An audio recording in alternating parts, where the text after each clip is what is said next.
It is always comparison అండి.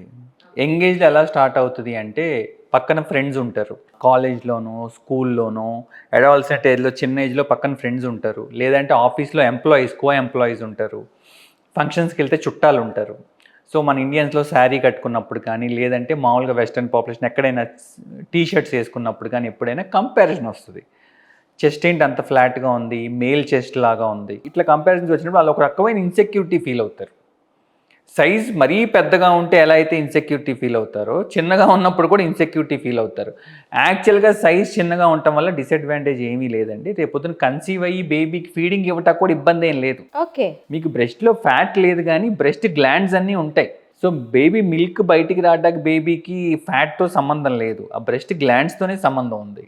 So అందుకని దానివల్ల ఈ చిన్నగా ఉండటం వల్ల ఇబ్బంది ఏమీ లేదు. కాకపోతే కంపారిజన్ వల్ల చిన్నగా ఉంది, నాకు చూడటానికి బాగాలేదు, శారీ కడితే బాగాలేదు, పుల్లకు చీర కట్టినట్టు ఉంది, మా దగ్గరికి వచ్చే కంప్లైంట్స్ ఇయే. టీ షర్ట్ వేసుకుంటే మరీ ఫ్లాట్గా ఉందండి, మేల్ చెస్ట్ లాగా ఉంది, అట్లా వచ్చినప్పుడు కంప్లైంట్స్కి మనం బ్రెస్ట్ ఎన్లార్జ్మెంట్ చేస్తాం. కానీ మామూలుగా అయితే ఎన్లార్జ్మెంట్ అంత కంపల్సరీ ఏం కాదండి. ఓకే. ఇప్పుడు బ్రెస్ట్ ఎన్లార్జ్మెంట్ చేసుకోవాలి అనుకున్న వాళ్ళకి అసలు ప్రాసెస్ ఏంటి? దానికి ఎలాంటి వాళ్ళని మీరు సజెస్ట్ చేస్తారు? ఒక 2 ప్రాసెస్ ఉంటాయండి మెయిన్గా ఫాలో అయ్యేవి. ఒకటేమో బ్రెస్ట్ ఫ్యాట్ గ్రాఫ్టింగ్ అంటాం. అంటే వేరే చోట నుంచి ఫ్యాట్ తీసి బ్రెస్ట్లోకి ఫిల్ చేయటం. అది మన బాడీ ఫ్యాటే, మన బాడీలో థైస్ దగ్గర, పొట్ట దగ్గర, వెనకాల నడుము దగ్గర ఎక్కడున్న ఫ్యాట్ని తీసుకొచ్చి దాన్ని ప్రాసెస్ చేసి బ్రెస్ట్లోకి ఇన్ఫిల్ట్రేట్ చేయటాన్ని ఫ్యాట్ గ్రాఫ్టింగ్ అంటాం. ఈ ఫ్యాట్ గ్రాఫ్టింగ్ చేసిన తర్వాత ఆ ఫ్యాట్ అనేది అక్కడ అలా ఉండిపోతుందా, లేకపోతే మనం ఫ్యాట్ బర్నింగ్స్ కానీ వాటికి యూజ్ చేస్తూ ఉంటారు కదా, అలా చేస్తున్నప్పుడు ఈ ఫ్యాట్ మీద ఏమైనా ఇంపాక్ట్? యూజువల్గా ఒక 100 ml ఫ్యాట్ మనం ఎక్కించాం అనుకోండి, ఓకే, ఆ 100 ml ఫ్యాట్ మనం ఎక్కించినప్పుడు ఫుల్గా కనిపిస్తుంది బ్రెస్ట్. ఎక్కించాక అందులో ఒక 30 ml 20 ml మళ్ళీ బాడీ అబ్జార్బ్ చేసేసుకుంటుంది. చేసేసుకున్న తర్వాత ఒక 70 ml 60 ml అక్కడ ఉంటుంది. యూజువల్గా కంప్లైంట్ ఏం చేస్తారంటే మీరు చేసినప్పుడు బాగుంది, తర్వాత మళ్ళీ డ్రూప్ అయిపోయినాయి, బ్రెస్ట్ కిందకి సైజ్ తగ్గిపోయింది అంటారు. ఇది కాకుండా మనం తీసే ఫ్యాట్ ఎక్కడి నుంచి తీస్తున్నాం, థైస్ నుంచో అబ్డామెన్ నుంచో తీస్తున్నాం. దానికి ఒక నేచర్ ఉంటుంది. ఒక్కొక్కసారి ఆ ఫ్యాట్ అబ్నార్మల్గా గ్రో అవ్వచ్చు. సో రైట్ బ్రెస్ట్ ఒక సైజు, లెఫ్ట్ బ్రెస్ట్ ఒక సైజులోకి వెళ్ళిపోవచ్చు. తర్వాత అదొక ప్రాబ్లం వస్తుంది ఈ ఫ్యాట్స్ వేయటం వల్ల. అంతే కదా, ఏ ఫ్యాట్ ఎక్కడ ఎలా గ్రో అవుద్దో మనం చెప్పలేం కదండి, అదేం సింథటిక్ థింగ్ కాదు కదా. ఇదొకటి. సెకండ్ వచ్చేసి మళ్ళీ మనం చేసిన ఫ్యాట్ నెక్రోజ్ అయిపోయి లోపల ఒక ఫ్యాట్ బబుల్స్ లాగా, సిస్టిల్ లాగా ఫామ్ అవ్వచ్చు. క్యాన్సర్ దారి తీయదు కానీ ఇట్లాంటి కొంచెం చిన్న డిస్టర్బెన్సెస్ వస్తాయి. డాక్టర్ గారు ఇక్కడ తగులుతుందండి, ఎగ్జాక్ట్గా రైట్ ఎలా ఉందో లెఫ్ట్ మాకు అలా లేదు, మిర్రర్ ముందు నుంచి డిఫరెంట్గా ఉంది, ఇట్లాంటి కంప్లైంట్స్ అన్నీ వస్తాయి ఫ్యాట్ గ్రాఫ్టింగ్లో. ఇది కాకుండా నెక్స్ట్ ఇంకో procedure silicon breast implants. Silicon breast implants ఏం చేస్తామంటే బ్రెస్ట్ కింద చిన్నగా ఒక 4 centimeters చిన్న ఇన్సిషన్ కింద షేప్ దగ్గర ఈ ఫోల్డ్లో ఇచ్చి దాంట్లో నుంచి ఇంప్లాంట్ లోపలికి పెట్టేస్తాం. ఇన్స్టెంట్గా రిజల్ట్ వస్తుంది. ఈ స్కార్ కూడా ఆల్మోస్ట్ ఇన్విజిబుల్ అయిపోతుంది, తర్వాత కనపడదు. సో పెట్టేయటం వల్ల ఇన్స్టెంట్గా షేప్ మారుతుంది, మనకు కావాల్సిన షేప్ వస్తుంది, కావాల్సిన ప్రొజెక్షన్ వస్తుంది. అంటే మాకు ఎక్కువ ప్రొజెక్షన్ వద్దు అంటే కొంచెం ప్రొజెక్షన్ తక్కువ ఉండే ఇంప్లాంట్ పెడతాం, ఎక్కువ ప్రొజెక్షన్ కావాలి అంటే ప్రొజెక్షన్ ఎక్కువ ఉండే ఇంప్లాంట్ పెడతాం. మాకు కప్ సైజ్ బి ఉందండి, మాకు CR D కావాలి, డబల్ D కావాలి అంటే వేరే ఇంప్లాంట్స్ పెడతాం. అలా అడిగే వాల్యూమ్ని బట్టి, అలా కావాల్సిన సైజుని బట్టి అండ్ బాడీ షేప్ని బట్టి. చెస్ట్ చిన్నగా ఉండి పెద్ద ఇంప్లాంట్స్ పెట్టాలంటే అవ్వదండి, సర్కంఫరెన్స్.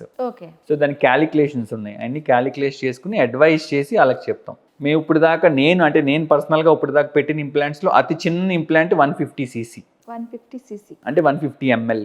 అతి పెద్ద ఇంప్లాంట్ 600 ml. 600 ml మించి నేను ఎప్పుడు పెట్టలేదు. బయట 800 900 వెస్ట్రన్ కంట్రీస్లో పెడతారు కొంతమంది.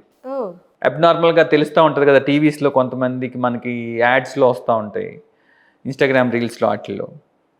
సో ఇండియాలో అయితే 600. మనం అది ఇంప్లాంట్ నార్మల్ అని మనకి తర్వాత తెలుస్తుందా సార్, ఇది ఇంప్లాంట్ చేసుకున్నారు లేదంటే? పెట్టే ప్లేన్ బట్టండి, అంటే చూస్తే తెలీదు అని. అబ్నార్మల్గా పెడితే తెలిసిపోతుంది కానీ నార్మల్గా పెడితే అసలు చేయించుకున్న వాళ్ళకి తప్పితే వేరే వాళ్ళకి ఎవరికి తెలియదు ఇంప్లాంట్ పెట్టినట్టు. నెక్స్ట్ మనం పెట్టే ప్లేన్ కూడా ఇంపార్టెంట్. అంటే జస్ట్ గ్లాండ్ అంటే సబ్ గ్లాండ్యులర్, సబ్ పెక్టరల్ అలా డిఫరెంట్ ప్లేన్స్ ఉంటాయి. జస్ట్ మనం బ్రెస్ట్ స్కిన్ లోపల ఫ్యాట్ కింద పెట్టామనుకోండి, ఏదైనా పరిగెడుతున్నప్పుడు, డాన్స్ చేస్తున్నప్పుడు, సెలబ్రిటీస్ కొంతమందికి డాన్స్ చేస్తున్నప్పుడు రిప్లింగ్ ఎఫెక్ట్ లాగా ఇలా లోపల ఏదో కదులుతున్నట్టు కనిపిస్తూ ఉంటుంది, ఇక్కడ కనిపిస్తూ ఉంటుంది క్లీవేజ్ దగ్గర డాన్స్ చేస్తున్నప్పుడు. అది ఏంటంటే అప్పుడు కొంచెం నాలెడ్జ్ ఉన్న వాళ్ళు కనిపెట్టగలరు, ఓకే వీళ్ళు ఇంప్లాంట్ చేయించుకున్నారా అని చెప్పి. మామూలుగా అయితే నార్మల్గా ఉన్నప్పుడు చూడటానికి కనపడదు. ఎక్కువ ఇలా డాన్స్ చేసేవాళ్ళు, జిమ్ చేసేవాళ్ళు, ఇట్లా యాక్టివ్ ఫీల్డ్లో ఉండే వాళ్ళకి ఏం చేస్తామంటే మజిల్ కింద పెడతాం. ఓ మజిల్ కింద పెడితే ఏంటంటే మజిల్ కింద పెడితే కదలదు అనమాట ఎక్కువ. దానికి ఉండే అడ్వాంటేజెస్ ఉన్నాయి, దీనికి ఉండే డిసడ్వాంటేజెస్ ఉన్నాయి. ఇది foreign body, Foreign body. Foreign body. మరి మన బాడీలో అడ్జస్ట్ అవ్వడానికి కానీ దానివల్ల వచ్చే ప్రాబ్లమ్స్ కానీ ఏమైనా ఉంటాయంటారా? చాలా మినిమల్ అండి. మనం ఇది సిలికాన్ ఇంప్లాంట్ పెట్టగానే ఒక 15-20 డేస్కి ఏంటంటే దాని చుట్టూ ఒక క్యాప్సూల్ లాగా ఫామ్ అయిపోద్ది. సో అందులో ఇంప్లాంట్ ఉంటుంది. ఫారెన్ బాడీ రియాక్షనే కదా, బాడీకి దీనికి నార్మల్ టిష్యూకి దీనికి రియాక్షన్ వచ్చి చుట్టూ ఒక క్యాప్సూల్ లాగా ఫామ్ అయిపోద్ది అనమాట. ఆ క్యాప్సూల్లో బ్రెస్ట్ మన ఇంప్లాంట్ ఉంటుంది. సో కాంప్లికేషన్స్ అంటే కొంతమందిలో ఇది ఇంప్లాంట్ ఇన్ఫెక్ట్ అవ్వచ్చు. చాలా రేర్, అంటే స్టెరైల్ కండిషన్స్ ఫాలో అవ్వకుండా అన్స్టెరైల్గా చేస్తే ఇంప్లాంట్ ఇన్ఫెక్ట్ అయ్యి పస్ ఫామ్ అవ్వచ్చు. అది చాలా రేర్గా వస్తుంది ఈ సినారియో. ఇది కాకుండా ఇంకో వచ్చే కాంప్లికేషన్ ఏంటంటే డిస్ప్లేస్డ్ ఇంప్లాంట్. అంటే మనం ఇప్పుడు పెట్టిన ఇంప్లాంట్ వాళ్ళు సరిగ్గా ఇనీషియల్గానే కేర్ తీసుకోక, లేదంటే ప్లెయిన్ డిసెక్షన్ లోపల తేడా అవటం వల్ల ఇక్కడ ఉన్న ఇంప్లాంట్ ఇక్కడికి వెళ్ళిపోవచ్చు, ఇక్కడ ఉన్న ఇంప్లాంట్ ఇటు వెళ్ళిపోవచ్చు. అలాంటి టైంలో ఏం చేస్తారు? మళ్ళీ వెంటనే సర్జికల్గా అడ్జస్ట్ చేసేస్తాం. ఓకే. ఇనీషియల్ డేస్లో జాగ్రత్తగా ఉండాలి. అందుకని ఇది కాకుండా ఇంకో కాంప్లికేషన్ అంటే ఏంటంటే సర్జరీ చేసుకున్న తర్వాత వాళ్ళు ఎన్ని రోజులు జాగ్రత్తలు ఒక 15 డేస్ అండి. ఓకే. ఒక 15 డేస్ జాగ్రత్తగా ఉండమని చెప్తాం. గబుక్కుని డోర్లు తీస్తున్నప్పుడు ఏమి తగిలించుకోకుండా ఉండమని చెప్తాం. గోడకు తగలటం అట్లాంటివి ఏమి, కొంచెం జాగ్రత్తగా 15 డేస్ ఉండాలి. 1 మంత్ పాటు జిమ్ అలాంటివి ఏమీ చేయకూడదు. ఎక్కువ చేతులు పైకి ఎత్తటాలు అట్లాంటివి చేయకూడదు. కొంచెం కేర్ఫుల్గా 1 మంత్ ఉంటే ఇంకా 1 మంత్ తర్వాత వాళ్ళ ఇష్టం. ఆ బాడీ కొంచెం యాక్సెప్టెన్సీ అనేది వస్తుందండి. అది హీల్ అయిపోయి లోపల అంతా హీల్ అయిపోయాక ఏం ఉండదండి. కొంతమందిలో బ్రెస్ట్ బాగా హెవీగా ఉంటుంది. అవును. వాళ్ళు ఏంటి అంటే డ్రెస్ వేసుకోలేరు, సారీస్ కట్టుకోలేరు, జీన్స్ వేసుకున్న కొంచెం అబ్నార్మాలిటీ కనిపిస్తూ ఉంటుంది. అలాంటి వాళ్ళకి బ్రెస్ట్ సైజ్ తగ్గించేది కూడా ఉంటుంది. ఇప్పుడు మీరు అన్నారు శారీ కట్టుకుంటే, జీన్స్ వేసుకుంటే ఇట్లా అంటున్నారు, సారీ టీషర్ట్స్ వేసుకుంటే ఇట్లా అంటున్నారు. మీరు ఎంతసేపు అపీరియన్స్ గురించి మాట్లాడుతున్నారు కానీ మీ చెస్ట్ మీద ఇటొక 3 kgs ఇటొక 3 kgs బరువు పెట్టి మిమ్మల్ని నడవమంటే ఎన్ని రోజులు నడుస్తారు? నడు నొప్పి వస్తుంది, మెడ నొప్పి వస్తుంది. నెక్స్ట్ వచ్చేసి పడుకున్నప్పుడు చెస్ట్ మీద ఒక 5 kgs స్టోన్ పెట్టి పడుకోమంటే పడుకోగలరా? చెస్ట్ ఫ్రీగా మూవ్ అవ్వగలరా? మీరు బ్రీతింగ్ తీసుకోగలరా? అంతవరకు ఎందుకు ఆలోచించలేదు అంటే మన బాడీ మనకి వెయిట్ అనిపించదు కదా. లేదు, మీకు యూజువల్గా మాకు వచ్చే కంప్లైంట్స్ ఏంటంటే బ్రెస్ట్ పెద్దగా ఉంది, చూడటానికి బాగాలేదు అని ఒక 40% ఆఫ్ ద పాపులేషన్ వచ్చే కేసెస్లో 60% ఆఫ్ ద పీపుల్ ఏంటంటే ఈ డిస్కంఫర్ట్తోనే వస్తారు మా దగ్గరికి. ఈ బ్రెస్ట్ బరువు వల్ల నా మెడంతా లాగేస్తుందండి, నా నెక్ పెయిన్ వచ్చేస్తుంది, చేతులు తిమ్మిర్లు వచ్చేస్తున్నాయి, ఇలా పడుకున్నప్పుడు బ్రెస్ట్ నా నెక్కు వచ్చి ఆనుకుంటుంది. ఇప్పుడు పడుకున్నప్పుడు గ్రావిటీకి వెనక్కి వచ్చింది అనుకోండి, బ్రెస్ట్ వచ్చి ఇక్కడ మెడకు వచ్చి నొక్కుంటుందండి, నాకు నిద్ర పట్టట్లా, చికాకు వస్తుంది. సమ్మర్లో చెమట పడుతుంది బాగా, సమ్మర్లో స్వెట్టింగ్ వస్తుంది, స్వెట్టింగ్ వచ్చి బ్రెస్ట్ కిందంతా ర్యాష్ వచ్చేస్తుంది, నాకు అల్సర్లు ఫామ్ అయిపోతున్నాయి, ఫంగల్ ఇన్ఫెక్షన్స్ వస్తున్నాయి. ఇలాంటి కంప్లైంట్స్తో వచ్చేవాళ్ళే ఎక్కువ మంది మా దగ్గరికి. సో వాళ్ళకి పాపం ఏం చేస్తామంటే ఇప్పుడు అంతే కదా, ఇబ్బందే కదండి. సమ్మర్లో మనం మామూలుగానే ఫ్యాన్ ఏసీ వేసుకోకపోతే మనకి అండర్ ఆర్మ్స్ దగ్గర మొత్తం చెమటలు వచ్చేసి ఇబ్బంది పడతా ఉంటాం సమ్మర్లో. ఈ బ్రెస్ట్ కింద ఈ స్కిన్కి మధ్యలో అంతా ఎంత ఇబ్బంది పడతాం. సో ఆ ప్రాబ్లమ్స్తో వచ్చే వాళ్ళకి ఏంటంటే మనం బ్రెస్ట్ రిడక్షన్ అనేది ఇట్స్ లైక్ వాళ్ళకి గిఫ్ట్ ఇచ్చినట్టే మనం చేస్తే. సో బ్రెస్ట్ రిడక్షన్ చేయటం వల్ల ఏమవుతుందంటే యాక్చువల్గా నిప్పులు అనేది ఎప్పుడు మన ఈ మిడ్ ఆర్మ్ లెవెల్లో ఉండాలి. కొంతమందికి అంబ్లికస్ కింద కూడా వచ్చేస్తుంది, అంత హెవీగా హ్యూజ్ బ్రెస్ట్స్ ఉంటాయి, జైగాంటోమాస్టియా అంటాం. చాలా రెగ్యులర్గా చేస్తాం, నిజంగానా? చాలా రెగ్యులర్గా చేస్తాం. ఓకే. ఫొటోస్ ఇప్పుడు మనం వేయకూడదు కాబట్టి వేయలేం, కానీ న్యూడ్ ఫొటోస్ అన్ని పేషెంట్ కన్సెంట్ లేకుండా వేయకూడదులేండి, అసలు వేయకూడదు. సో ఆ ఫొటోస్ మీరు చూస్తే మీరు షాక్ అవుతారు, ఇట్లా ఉంటుందా అని చెప్పి. ఓకే. సో అంతంత బరువు పెట్టుకుని పాపం వాళ్ళు ఇబ్బంది పడతా ఉంటారు. సో న్యూరాలజిస్టులు కూడా మాకు రిఫర్ చేస్తారు. వాళ్ళకి నెక్ ఎలా అయితే డిస్క్ బల్జీలు వెనకాల నడువు దగ్గర వస్తాయో అట్లాగా సర్వైకల్ డిస్క్ బల్జెస్ కూడా వచ్చేస్తాయి వెయిట్కి. ఇలా ఉండి ముందుకు వంగి ఇలా ఉండి ప్రెషర్ సెంటర్ ఆఫ్ గ్రావిటీ మారిపోద్ది కదా బాడీకి. ఓకే. సో వాళ్ళకి ఏం చేస్తామంటే బ్రెస్ట్ రిడక్షన్ టెక్నిక్స్ ఉంటాయండి, రెడ్యూస్ చేసి మళ్ళీ నార్మల్గా యంగ్ యూత్ఫుల్ బ్రెస్ట్ లాగా చేయొచ్చు. సో చేయటం వల్ల అడ్వాంటేజ్ లుక్ ఒకటి, తర్వాత సెకండరీ. ఫస్ట్ ఏంటంటే పేషెంట్స్కి సిమ్టమ్స్ రిలీవ్ అయిపోతాయి, మెడ నొప్పి తగ్గిపోద్ది, చేతులు లాగటం తగ్గిపోతుంది, వాళ్ళ స్పైన్ ప్రాబ్లమ్స్ సెట్ అవుతాయి. ఇవన్నిటితో పాటు ఆబ్వియస్లీ లుక్ కూడా మారిపోతుంది. ఓకే.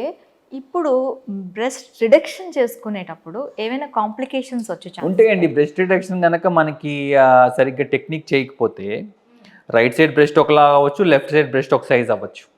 ఇప్పుడు ఇంప్లాంట్ ఇక్కడ పెడుతున్నా కూడానా? అంతే కదా, ఇంప్లాంట్ పెడుతున్నప్పుడు ఏముంది, ఇట్స్ పక్క 350. అంటే రిడక్షన్ కి కూడా మీరు ఇంప్లాంట్ పెడతారు? మామూలుగా ఇంక్రీజ్ చేయడానికి ఇంప్లాంట్ పెట్టినప్పుడు రెండు బ్రెస్ట్లు సేమ్ సైజ్ ఉంటే ఇటు సైడ్ 250 ఇటు సైడ్ 250 పెడితే రెండు ఒకేలాగా ఉంటుంది, పెద్ద కష్టమేం కాదు. ఓకే. రెడ్యూస్ చేస్తున్నప్పుడు బ్రెస్ట్లు రెండు ఈక్వల్ చేయాలి. అంటే ఇటు సైడ్ ఎంత టిష్యూ కట్ చేస్తున్నామో ఇటు సైడ్ అంతే టిష్యూ కట్ చేయాలి. ఇటు సైడ్ ఏ టెక్నిక్ ఫాలో అవుతున్నాం ఇటు సైడ్ అదే టెక్నిక్ ఫాలో అవ్వాలి. 50% ఆఫ్ ద పాపులేషన్లో రైట్ సైడ్ బ్రెస్ట్ ఒకలా ఉంటుంది, లెఫ్ట్ సైడ్ బ్రెస్ట్ ఒకలా ఉంటుంది, రెండు ఈక్వల్గా ఉండవు 50% ఆఫ్ ద పాపులేషన్లో. ఓకే. సో ఆ బ్రెస్ట్లు రెండింటిని సర్జరీ ముందు డిఫరెంట్గా ఉన్న సర్జరీ తర్వాత ఈక్వల్ చేయండి అని అడుగుతారు. సో డిఫరెంట్ బ్రెస్ట్ సైజెస్ని ఒకలాగా మ్యాచ్ చేసుకోవాలి, ఇదొక టాస్క్. ఇది కాకుండా కొంతమందికి బాడీలోనే హీలింగ్ ప్రాబ్లం ఉంటుంది, ఎక్కువ వూండ్ గేపింగ్స్ అయ్యి వస్తా ఛాన్సెస్ ఉంటాయి, అవి కూడా జాగ్రత్తగా చూసుకోవాలి. సర్జరీ టెక్నిక్ సరిగ్గా ఫాలో అవ్వకపోతే నిప్పులు మొత్తం కలర్ మారిపోయే ఛాన్సెస్ ఉంటుంది, నిప్పులు పోయే ఛాన్స్ ఉంటుంది. సో నిప్పులు పోతే యాక్సెప్ట్ చేయరు, ఎందుకంటే ఫీడింగ్ అది ఇవ్వడానికి ఇబ్బంది అవుతుంది. మళ్ళీ పెద్ద ఇబ్బంది అవుతుంది. ఇట్ ఈస్ ద షేప్, వాళ్ళకి కూడా కొంచెం షేప్ కూడా కాదండి, హోల్ బ్రెస్ట్ మొత్తంలో మనకి సెన్సేషన్ ఉండేది ఓన్లీ నిప్పులే. ఓకే.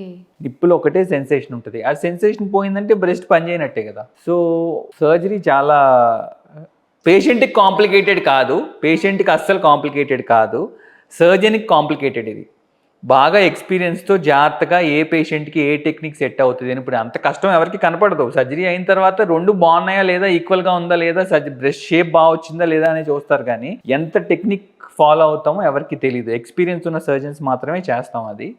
నెక్స్ట్ మార్కింగ్స్ చేసుకోవడానికి మాకు ఒక 1/2 hour 45 minutes పడుతుంది. ఇక్కడ నుంచి ఇక్కడ మన ఈ కాలర్ బోన్ నుంచి దగ్గర నుంచి నిప్పులు ఎంత ఉంది ఎంత చూసుకుని యాంగిలేషన్స్ చూసుకుని అన్నీ చేయాలన్నమాట. సరిగ్గా చేయకుండా నిప్పుల్ని మరీ పైకి తీసుకొచ్చాం అనుకోండి, బ్లౌజ్ వేసుకున్నప్పుడు బ్లౌజ్లో నుంచి పైకి వచ్చేస్తూ ఉంటాయి నిప్పుల్స్, అంతే కదా.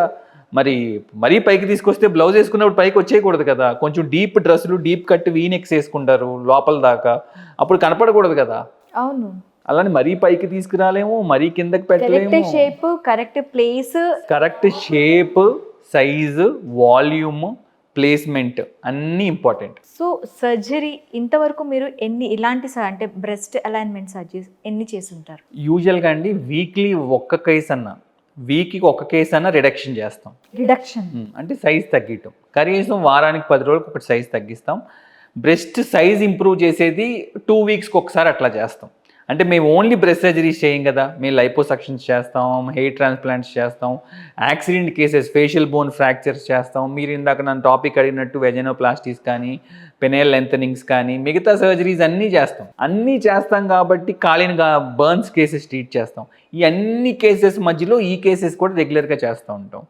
సో నన్ను అడిగితే అట్లీస్ట్ ఇయర్లీ ఒక 30-40 కేసెస్ బ్రెస్ట్ రిడక్షన్స్, ఒక 30 కేసెస్ వరకు బ్రెస్ట్ ఆగ్మెంటేషన్స్, అలాంటి మినిమం టు మినిమం చేస్తాం. సర్జరీ తర్వాత పేషెంట్స్ తీసుకోవాల్సిన జాగ్రత్తలు ఎలా ఉంటాయి? సో యూజువల్గా ఇన్ఫెక్షన్ రాకుండా యాంటీబయాటిక్స్ వేసుకోవాలండి, సపోర్ట్ గార్మెంట్స్ వేసుకోవాలి. అంటే మనం జిమ్ చేస్తున్నప్పుడు ఏదన్నా డాన్స్ ప్రోగ్రామ్స్కి వెళ్తున్నప్పుడు పుషప్ బ్రాస్ కానీ సపోర్ట్ బ్రాస్ కానీ వేసుకుంటాం కదా, సో అట్లా షేప్ మళ్ళీ గ్రావిటీకి మళ్ళీ బ్రెస్ట్ కిందకి వచ్చేయకుండా కొంచెం సపోర్ట్ గార్మెంట్స్ వేసుకోవాలి. అంటే ఆఫ్టర్ సర్జరీ కూడాను మనం మళ్ళీ బ్రెస్ట్ పెరిగే ఛాన్సెస్ ఉంటాయంట? బ్రెస్ట్ పెరిగే ఛాన్సెస్ కాదండి, కిందకి సాగ్ అయిపోయే chances. Gravity is the culprit అండి. మనం ఎలా నుంచుని నడగలుగుతున్నామో గ్రావిటేషనల్ ఫోర్స్ వల్ల ఈ ముందున్న బ్రెస్ట్ కూడా కిందకి సాగిపోతూ ఉంటాయి సపోర్ట్ ఇవ్వకపోతే. సో అందుకని సపోర్ట్ ఇస్తేనే మనకి ఆ షేప్, ఆ వాల్యూమ్ అది మెయింటైన్ అవుతుంది నీట్గా. అది కూడా కాకుండా ఏజ్, ఇప్పుడు నేను 25 years అమ్మాయికి సర్జరీ చేశాను, బ్రెస్ట్ సర్జరీ. ఒక రకమైన ఫ్యాట్ ఉంటుంది, టైట్నెస్ ఉంటుంది. డౌన్ ద లైన్ 40-45 years వెళ్ళేసరికి బ్రెస్ట్ ఇన్ జనరల్గానే ఫ్యాట్ షేప్ మారిపోతూ ఉంటుంది లోపల. మిగతా బాడీ పార్ట్స్ ఎలా మారుతాయో ఏజ్ తగ్గట్టు ఈ బ్రెస్ట్ కూడా మారుతూ ఉంటుంది కదా. మారినప్పుడు దాన్ని మళ్ళీ చేంజెస్ని మనం కొంచెం కరెక్ట్ చేసుకుంటూ ఉండాలి, అవసరం అయితే అది కూడా. అందుకని ఏంటంటే మనం ఇప్పుడు చేసిన సర్జరీ రిజల్ట్ మళ్ళీ 20-25 years తర్వాత కూడా అలాగే ఉంటుందని ఎక్స్పెక్ట్ చేయకూడదు. మన బాడీ మొత్తం ఎలా షేప్ చేంజ్ అవుతుందో మనం చేసిన సర్జరీ చేసిన పార్ట్ కూడా అలాగే షేప్ చేంజ్ అవుతుంది. ఫ్యూచర్లో కూడా దానికి కరెక్ట్గా పుషప్స్ అంటే ఏదో మనం పెద్ద జాగ్రత్తలు తీసుకోకర్లేదు. మనం సెలెక్ట్ చేసుకునే గార్మెంట్స్, మనం వేసుకునే బట్టలు, మనం చేసే ఏంటంటే కొంచెం కాన్షియస్గా ఉండాలి. సిలికాన్ ప్యాడ్స్ పెట్టే బ్రెస్ట్లు ఎలా ఉంటాయి? అవి కూడా గ్రావిటీకి అంతే కదా. ఇప్పుడు మీరు ఒక 25 years అమ్మాయికి సిలికాన్ బ్రెస్ట్ ఇంప్లాంట్ పెట్టా, ఆ ఏజ్కి తగ్గట్టు ఆ వాల్యూమ్కి పెట్టాను, అప్పుడు బ్రెస్ట్ టైట్గా ఉండింది. బ్రెస్ట్ ఒక 250 సీసీయో 350 సీసీ ఇంప్లాంటో పెట్టాను. వాళ్ళు డౌన్ ద లైన్ 40-45 ఇయర్స్కి వెళ్తారు. వెళ్ళినప్పుడు మనం పెట్టిన ఇంప్లాంట్ అలాగే ఉంటుంది, చుట్టుపక్కల ఉన్న స్కిన్ టిష్యూ మొత్తం చేంజ్ అయిపోద్ది కదా, షేప్ మారినట్టు. ఓకే. ఒక 20-25 ఇయర్స్ తర్వాత అవసరమైతే ఒకసారి ఆ ఇంప్లాంట్ మార్చుకోవాల్సి వస్తుంది, అప్గ్రేడ్ చేసుకోవాల్సి వస్తుంది. అంటే ఇప్పుడున్న సైజు కంటే కొంచెం పెద్ద సైజు పెడతామా, ఏ స్కిన్ టైట్ చేసుకుంటామా, ఏదో ఒకటి. చాలామంది రారు, ఎందుకు అంటే వాళ్ళకి డజన్ మ్యాటర్ 40-45 ఇయర్స్ వచ్చాక ఏముందని వదిలేస్తారు. కొంతమంది ఆ ఏజ్లో కూడా కొంచెం నాకు కాన్షియస్గా ఉండి నాకు కొంచెం మార్చాలండి అంటే ఇంప్లాంట్ మార్చి కొంచెం మాస్టోపెక్సీ అని చెప్పి బ్రెస్ట్ని పైకి అప్లిఫ్టింగ్ సర్జరీస్ చేస్తాం, అలా కూడా చేయొచ్చు. ఇప్పుడు 2025 అన్నారు, వాళ్ళు మ్యారేజ్కి ముందు కానీ ఆ టైంలో చేసుకుంటారు. బ్రెస్ట్ ఫీడింగ్ వచ్చే విషయంలో వాళ్ళకి ఇంప్లాంట్స్ పెట్టుకోవటం వల్ల ఏమైనా ప్రాబ్లమ్స్ వచ్చాయి? మోస్ట్లీ 99% ఇంప్లాంట్స్ పెట్టుకోవటం వల్ల ఫీడింగ్ ప్రాబ్లమ్స్ ఏమీ రావండి. ఇన్ జనరల్ ఇప్పుడు 100 మదర్స్ డెలివరీ అయితే 100లో బ్రెస్ట్ ఫీడింగ్ ఇచ్చేవాళ్ళు ఎంతమంది? 50-60% అయిపోయారు ఇప్పుడు. ఆ 50-60%లో కాకుండా మిగతా 40%లో ఇష్టం లేక ఇచ్చేవాళ్ళు ఒక 25% ఉంటే, ఇవ్వటం రాక లేకపోతే ఏదన్నా ప్రాబ్లం ఉండి బ్రెస్ట్ ఫీడింగ్ ఇవ్వలేని వాళ్ళు ఒక 25% మదర్స్ ఉంటారు. వీళ్ళకి ఎట్లా ఉంటుందంటే బ్రెస్ట్ ఇంప్లాంట్ పెట్టుకున్నాం కాబట్టి మనకి ఫీడింగ్ రావట్లేదు అనుకునే వాళ్ళు చాలామంది ఉంటారు. ఓకే.